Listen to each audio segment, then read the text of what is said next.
This is John Martinka with another episode of our Getting the Deal Done podcast series. And my special guest today is Adam Broetje with Odd Dog Media in Seattle.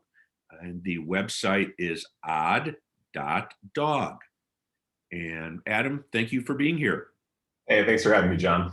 So Adam is the founder of Odd Dog, and they are a digital marketing agency that does a lot of the things we know marketing agencies do, as well as generating leads for their clients. So Adam, give us a brief overview of what you do for your clients. Yeah, so we call it a digital marketing agency, but just think of it as like pretty much anything that happens marketing-wise on your screen is where we're going to specialize. So, we don't necessarily get into radio, we don't do television as much.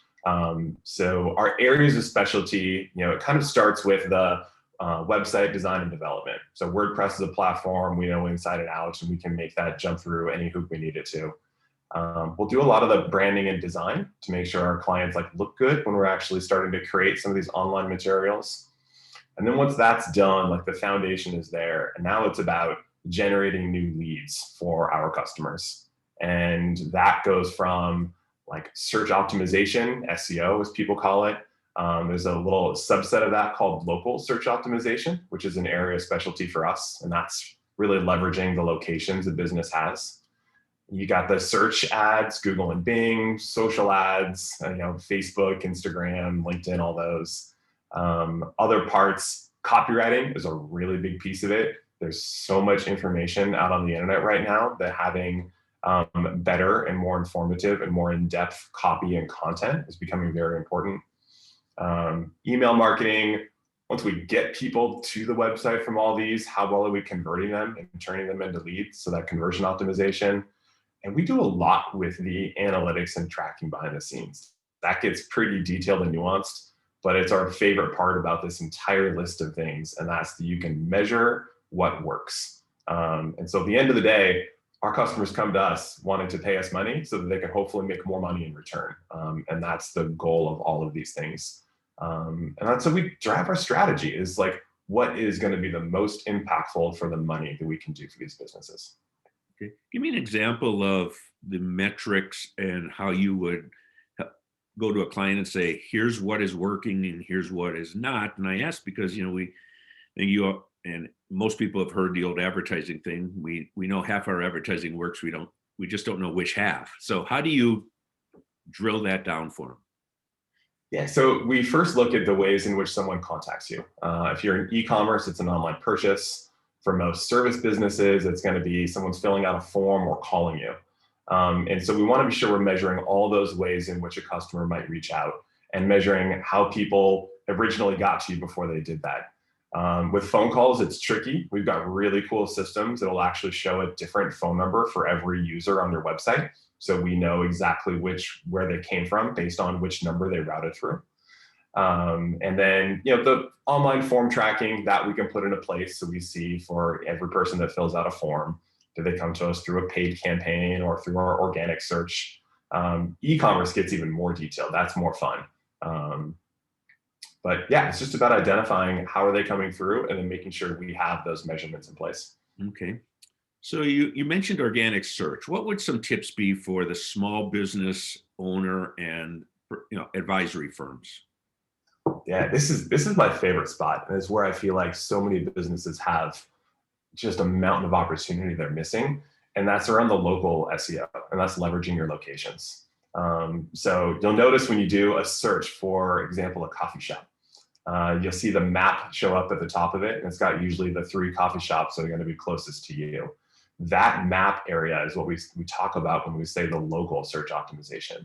And so if businesses have physical locations, they should absolutely be looking into the local search optimization and figuring out how to maximize those. We've measured this across hundreds of businesses on our side, and conversion rates are literally almost 4 times better for traffic that comes through that local map pack than any other source of traffic we can drive to a website. It's incredibly powerful, somewhat by design of how that map pack works and how those results show. But focusing on that can be the number one thing businesses can do to get the phones to light up. Okay. So what about advisory firms? Let's use your dad as an example, or CFO Selections. They cover the whole Puget Sound as well as Portland. There really aren't a local, I want a CFO from down the street. Mhm. What should they be doing? Well, number one, maximize as many locations as they have.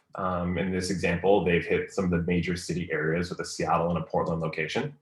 And then number two, it's content.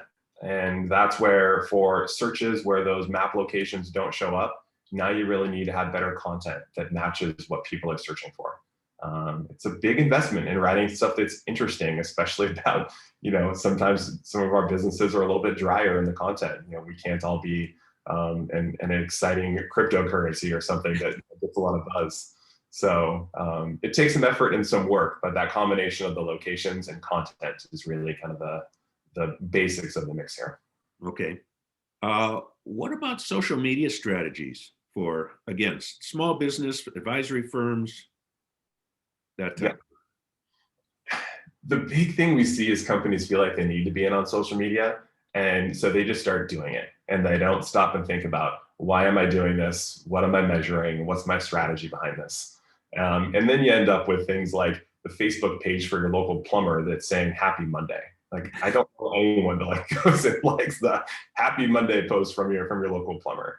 So, number one on social media, have a strategy and think about, if you're going to be posting this stuff, what's actually interesting or fun, developing a personality around it. You want to be sure, of course, you're measuring the results. Like, if you're spending the time to do this, make sure you know why you're doing it and that there's an ROI to it. And then the third piece on social media that actually is really big is what we call remarketing.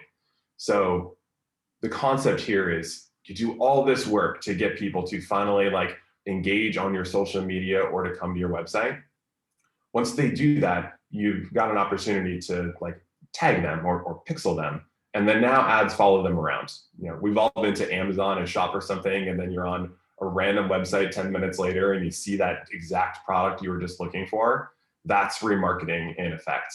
And that is some of the most cost-effective advertising you can do. They've already been to your website. They know you. They know your brand. You just need to put some more messages in front of them to actually get them over the finish line. Okay. So for the business that really needs to have good reviews and that people go by those, whether it's Yelp or Google and others, you've come out with an app for that. Why don't you tell us about that? Yeah, so the number of people that trust online reviews for their decision, it's crazy high considering these are anonymous people on the internet you've never met. It's over 80%, almost 90%. And to be honest, we came up with this idea for this app because we had bees in our attic, and we found this bee guy, and he came by and just ripped through, got it taken care of, totally professional. And then at the end, it said, "Thanks, see you later," and walked away. I'm kind of this was such a great experience. I would leave you a review in a heartbeat if you just gave me an easy way to do this. So we developed an app that we give out for free to businesses that have a single location. And the way it works is that B guy could have just said, "Hey, would you mind leaving me a review?" He can clearly see I'm happy, so he's not worried am I going to leave a bad review? I say yes, and he says, "Cool, what's your phone number? I'll just text you a link. You can click that and leave the review whenever it's convenient for you." I say, "Great," and he just enters the phone number into the app, clicks send, and he's done. And now, not only does he qualify that I'm going to leave a good review because it's a face-to-face interaction, but I'm a little bit more engaged as a customer. It isn't corporate company emailing me 2 days later with an email asking for a review that we just ignore and walk past. It's literally the person that you've interacted with that just offered a great service and is asking for help as a small business. A lot of people would do that. So this app, we put it out about a year ago, and awesome reception with it. And the impact that it has on businesses can be really incredible for something that is simple and free to put on the phones for you and your employees. Okay. So we go back to social media, and you talk about content. You're talking writing. I mean, we're talking podcasts like this and video, and all the different ways to reach people. What should someone who's say a non-retail business be doing Now I know for my business, we really have come to the conclusion LinkedIn is the only real source of reaching people. Mm-hmm. I'd say the biggest one is don't try to do it all. Don't feel like you have to be across a lot of platforms. I think you were really smart in choosing and saying, we're going to go LinkedIn, we're going to go all in on this, and then give people a few different mediums across LinkedIn. You've got your regular posts, your podcast you're sharing up with them, and work on really building the size of that audience. Most of these platforms, LinkedIn, Twitter, YouTube, all of them look for users that are heavily engaging for the other users on the platform. And so the more you're on there, the more engagement you get, the more interest you get from people, the more those platforms want to continue to surface your stuff.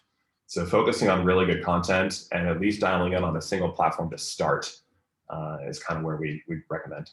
Yeah, that's exactly what I heard on a seminar with a big enterprise social media, advisory firm, and they said people go to multiple social media things. Don't feel you have to be on 10 of them. Go to a couple and go deep, and you'll reach the same amount of people. So it's great advice. Great advice.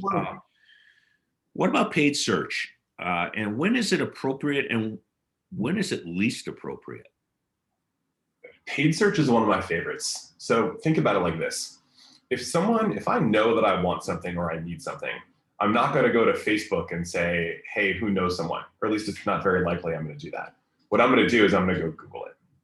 So search is better for people that are more ready to buy and purchase. So we see search more directly correlate to purchases coming through.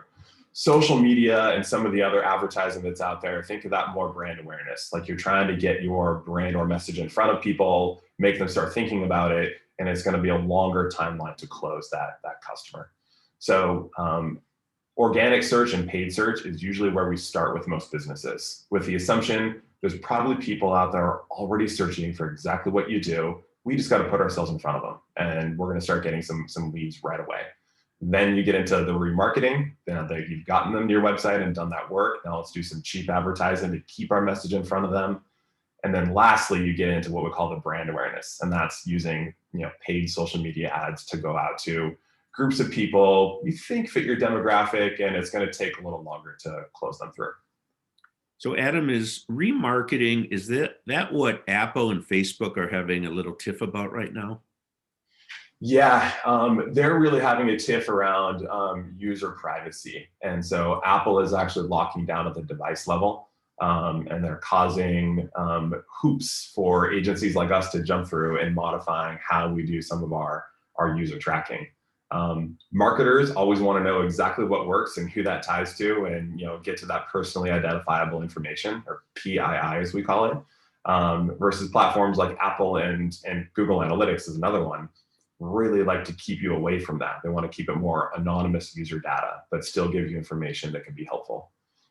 So that's kind of the battle that's going on, and it'll be interesting to see how it plays out over the next little bit. But I'm kind of siding on the major platforms. I think Apple and Google can kind of start to do whatever they want, and people will fall in line because they're so prevalent in our society today.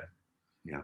So I only have one more topic. If you have anything else, feel free to share it. But what are we'll say the biggest mistakes you've seen business owners do?